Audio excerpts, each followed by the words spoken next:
I'm not qualified to speak about a fashion calendar because neither am a model nor a fashion designer, and neither a good photographer actually. But I wish him all the best. এবং আমার শুভেচ্ছা রইল। আরও একটা কারণে সুদীপকে শুভেচ্ছা জানাচ্ছি, সেটা হচ্ছে শুভেচ্ছা জানানোর কারণ একটা হচ্ছে যে সুদীপ শুধুমাত্র ওই এন্টারটেইনমেন্ট ফ্রেটার্নিটির মধ্যে একটা সংঘবদ্ধ জায়গায় আটকে নেই। ও শ্রীজাত, জয়দা এরকম দুজন অত্যন্ত গুণী মানুষ, দ্রোণ মিউজিশিয়ানস, কবি, লিরিসিস্ট, এদেরকে একত্রিত করে একটা বলা চলে যে একটা আর্ট ফর্ম নিজে সৃষ্টি করলো আজকে সবাইকে এখানে এনে। এটার জন্য ওকে আমি শুভেচ্ছা জানাচ্ছি এবং আশা করি সুদীপ ভবিষ্যতে দুষ্টুমিটা কমিয়ে ভালো কাজ করবে।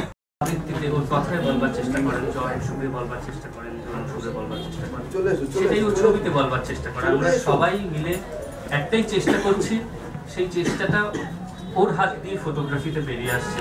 আমার ভীষণ এবং অনেক শুভেচ্ছা রইল সুদীপের জন্য। সুদীপ আমার ভীষণ ভালো বন্ধু। এর সবকিছুর বাইরেও যেটা আমার সব থেকে বেশি বলতে ইচ্ছে করে, খুব ক্লোজলি ওকে দেখে যেটা দেখেছি, যে ও না নিয়মে বাঁধা রাস্তায় হাঁটে না, মানে সিকিউরড জায়গা, মানে ওর অনেকবার জীবনে সুযোগ এসেছে যে একটা ভীষণ ঝুঁকিবিহীন জীবন যাপন করার, ও তার বাইরে গিয়েও আলাদাভাবে কিছু করতে চায়। এটা আমার সব থেকে ভালো লাগে।